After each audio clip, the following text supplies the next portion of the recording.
লংকাৰ কাকি মাৰ্কেটিঙত ভয়ংকৰ পথ দুৰ্ঘটনা চেভ্ৰলেট স্পাৰ্ক বাহনৰ খুন্দাত নিহত এগৰাকী ৭২ বছৰীয়া বৃদ্ধা নিহত মহিলাগৰাকী পূব ভালুকমাৰীৰ ৰুনুৱালা দাস নগাঁৱৰ পৰা লংকা অভিমুখে আহি আছিল বাহনখন দুৰ্ঘটনা সংঘটিত কৰা বাহনখনৰ নম্বৰ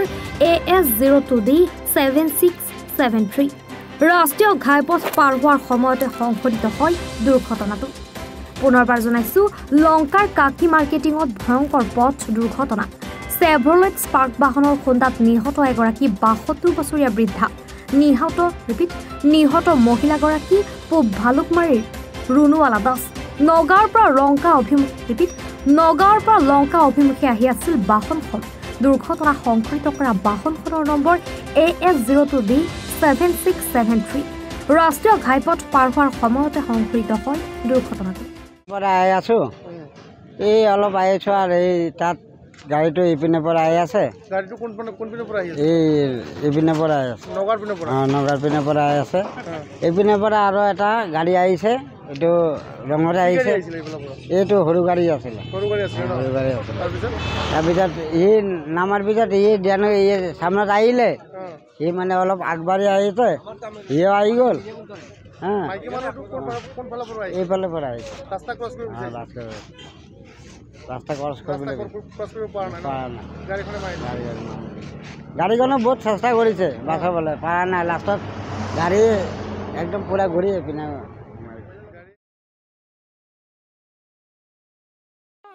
ৰব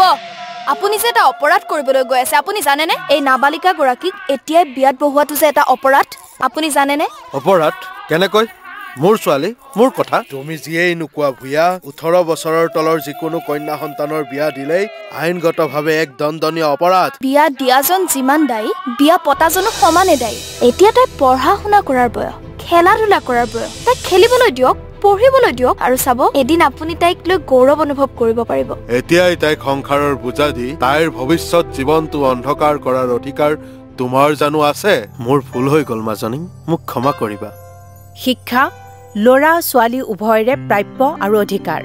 আপোনাৰ কন্যা সন্তানক তাইৰ এই প্ৰাপ্যৰ পৰা বঞ্চিত নকৰাব বাল্য বিবাহ ভাৰতীয় আইনৰ দ্বাৰা বিহিত এক দণ্ডনীয় অপৰাধ এনে অপৰাধ কৰি আপোনাৰ কন্যা সন্তানৰ ভৱিষ্যত অন্ধকাৰৰ মাজলৈ ঠেলি নিদিব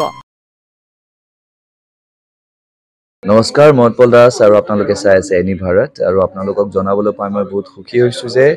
আমাৰ সকলোৰে মৰমৰ শ্ৰদ্ধা জুবিন গাৰ্গৰ গীতসমূহৰ ভিত্তিত এটা খুব সুন্দৰ ৰিয়েলিটি শ্ব' এনি ভাৰতে আয়োজন কৰিছে জুবিনৰ গানে কি আনে এই প্ৰথম ছিজনটোত অডিশ্যনছ আৰম্ভ হ'ব আগষ্টৰ পৰা অসমৰ বিভিন্ন জিলাত গতিকে মই সমূহ কলাকুশলী বিশেষকৈ যিসকল প্ৰতিভাশীল গায়ক গায়িকা আছে আমাৰ সমাজত তেওঁলোকলৈ মই এটা আহ্বান জনাইছোঁ তেওঁলোকে প্ৰস্তুত হওক এই ৰিয়েলিটি শ্ব'ৰ বাবে আৰু তাৰিখটো হৈছে 15 আগষ্ট 2024 চন এনি ভাৰতৰ অডিশ্যন জুবিনৰ গানে কি আনে